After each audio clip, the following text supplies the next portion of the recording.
Apolline de Malherbe. Il est 7h40 sur RMC et RMC Story.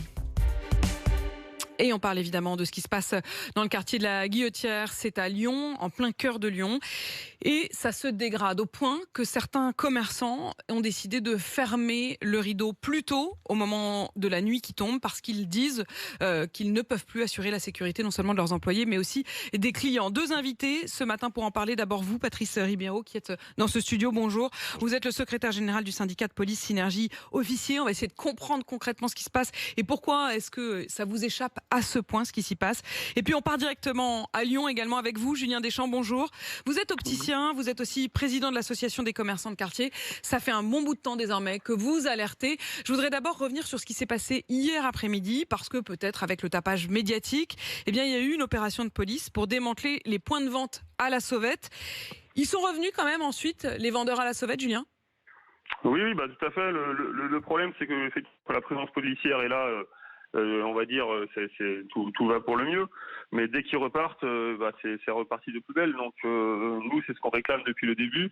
Une présence policière plus présente, on va dire, et surtout plus efficace. Nous, on remet pas du tout en cause le travail de la police. On apprécie effectivement complètement leur travail. C'est juste qu'on reproche, c'est que nous, on voit pas de résultats et pas d'efficacité. En fait, quand vous dites présence et efficacité, on a l'impression, et là je me tourne vers vous, Patrice Ribeiro, que c'est vraiment c'est sans fin. C'est-à-dire que les policiers arrivent, ça s'arrête pendant quelques minutes, ou en tout cas le temps d'intervention, et plusieurs témoignages nous disent que dans les minutes qui suivent le départ des policiers, hop, ils reviennent tous et le trafic, le marché à la sauvette reprend. Il se passe quoi ? Est-ce que vous arrêtez des gens ? Est-ce que vous les relâchez ? Est-ce que vous êtes juste là pour faire peur ? Comment ça se passe, Patrice Ribeiro ? Alors, c'est un quartier dont la physionomie a considérablement changé depuis à peu près 2 ans, avec une arrivée massive d'étrangers en situation régulière et de pseudo-mineurs isolés. En situation régulière ou irrégulière ? Qui sont des pseudo-mineurs isolés, mais qui sont mineurs comme vous et moi.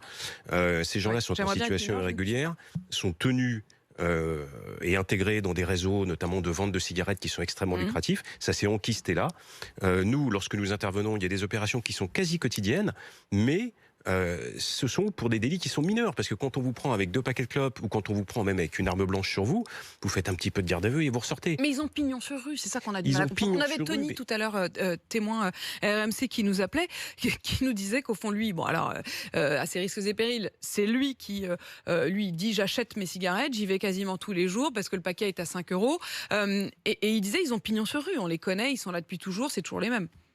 En fait, nous, quand on intervient, c'est un peu comme Moïse qui traverse la mer Rouge, c'est-à-dire qu'une fois qu'on est passé, la mer se remet en place, et donc tous ces gens-là se remettent en place. Ils savent qu'ils sont totalement... Pourquoi ils ne sont pas arrêtés ? Mais ils sont arrêtés. Mais le problème, c'est que les procédures sont stériles. Lorsque vous arrêtez quelqu'un pour un délit mineur, encore une fois, des cigarettes, vous vendez des objets volés, vous faites même pas une garde à vue, très souvent ça se solde avec un rappel à la loi. Donc ces gens-là reviennent ensuite, ils ne sont pas expulsés. Pour la plupart, ils n'ont aucun titre de séjour et ils n'ont pas vocation à rester sur le territoire national. Donc c'est ça qui crée, si vous voulez, cette ambiance et cette appropriation du territoire. Si de toute façon, ils n'ont pas le droit d'être là ? Vous savez, une fois que vous avez pénétré en France, c'est plus compliqué ensuite de vous expulser, surtout si vous prétendez que vous n'avez pas la majorité, surtout si le pays d'accueil ne reconnaît pas, et ça c'est le problème, notamment avec les pays du Maghreb, ne reconnaissent pas leurs ressortissants. Donc ces gens-là, s'en donnent à cœur joie, entre guillemets. Julien, vous qui êtes sur place, on l'a appris hier, donc le supermarché, également le McDonald's et la pharmacie ont décidé de modifier leurs horaires parce qu'ils estiment qu'à la nuit tombée, ils ne peuvent plus être en sécurité. Vous êtes opticien. Est-ce que, en effet, vous êtes dépassé par la situation ? Est-ce que vous pourriez vous aussi envisager à un moment de fermer le rideau plus tôt ? Non, parce que moi je suis pas en plein centre, en plein épicentre en fait de la zone, on va dire, qui cristallise tous les problèmes. Donc j'ai pas cette problématique là, heureusement. Mais après nous on en pâtit quand même indirectement avec d'autres clientèles qui cherchent à fuir le quartier. Donc, c'est quoi concrètement ? Est-ce que vous pouvez nous décrire les infractions, les concrètement, c'est un client qui m'a rapporté il y a pas très longtemps, qui s'est fait voler son collier à l'arraché dans le hall de son immeuble. Voilà, c'est une succession de délits, on va dire, là, qui s'accumulent et qui pourrissent la vie des gens. Et justement, Amine est aussi avec nous. Amine, il est comme vous, Julien Deschamps, il habite également à Lyon. Amine, bonjour, vous nous avez appelé au 3216 pour témoigner. Vous êtes agent de propreté et vous allez régulièrement dans ce quartier. Oui, tout à fait. Bonjour à vous tous. avant tout. Et voilà, ouais, je tiens à féliciter d'abord le travail de la police. Et moi, je voulais juste dire une chose. J'ai écouté un peu hier. On accable un petit peu le maire actuel, Grégory Doucet. Mais du temps, je ne sais pas si le commerçant qui est à côté, l'opticien, du temps de Gérard Collomb, les problèmes y étaient aussi. Donc ça ne date pas d'hier? Ah, ça date pas d'hier, bien sûr. Ça date pas d'hier. Je travaillais à côté des berges du Rhône, c'est pareil. L'été, les berges du Rhône, on peut même pas y aller tellement c'est dangereux. Donc voilà. Et comme Amine, vous avez déjà eu peur ou vos enfants ont eu peur?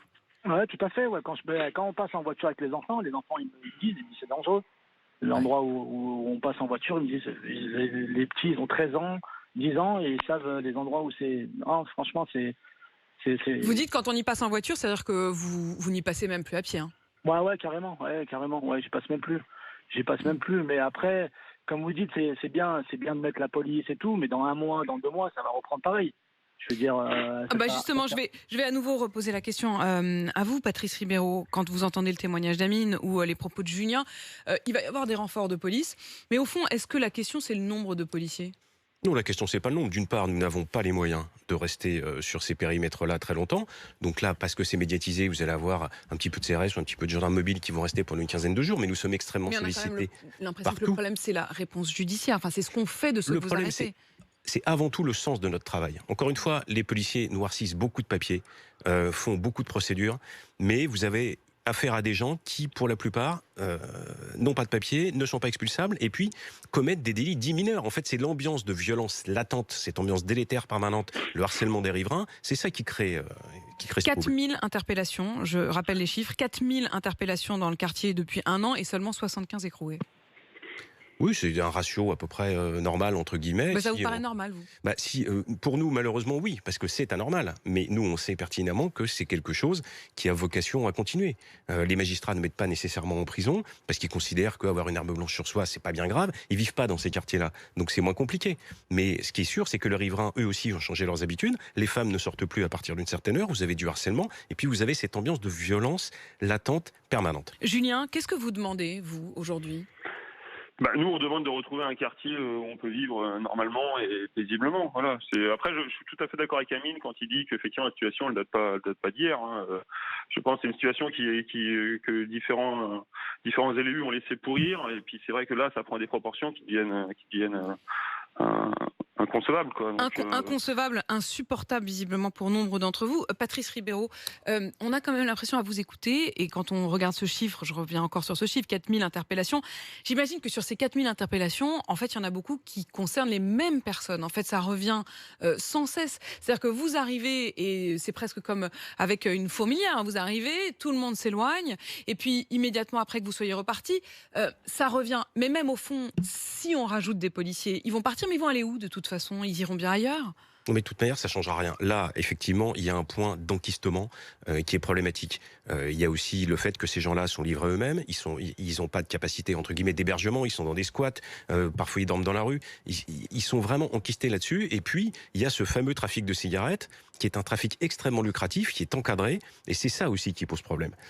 Justement, Patrice Ribeiro, hier, il n'y avait pas que les policiers, la police municipale ou même la police nationale. Il y avait également la police aux frontières qui était présente. Est-ce que ça veut dire que l'une des réponses, l'idée éventuellement de renvoyer ceux qui n'ont pas le droit de séjourner en France, va être mise en application?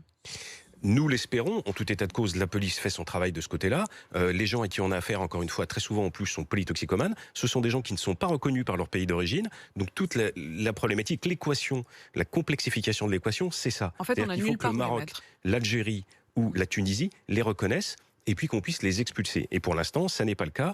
Gérald Darmanin a serré un petit peu les vis sur les visas, mais on voit que pour l'instant, il n'y a pas vraiment de changement du côté des pays du Maghreb. Ce qui se passe en fait à la Guillotière, vous qui avez une vision nationale de ces questions-là, est-ce que vous pouvez nous dire aujourd'hui que ça se passe seulement à la Guillotière, ou est-ce qu'il y a...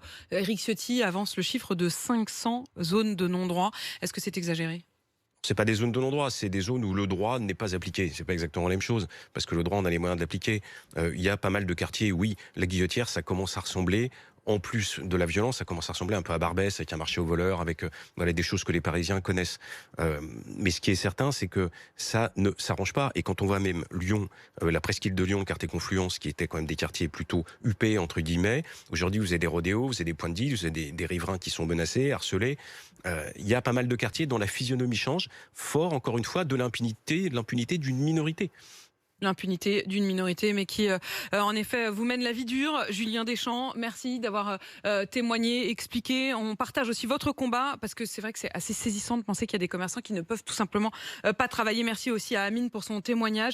Et vous, Patrice Ribeiro, secrétaire général du syndicat de police Synergie Officier. On continue à en débattre ce matin au 32-16, et notamment cette question, vous disiez, ce ne sont pas des zones de non-droit, mais des zones où le droit n'est pas appliqué. C'est subtil, mais vous n'hésitez pas, vous aussi, je vous attends au 32-16.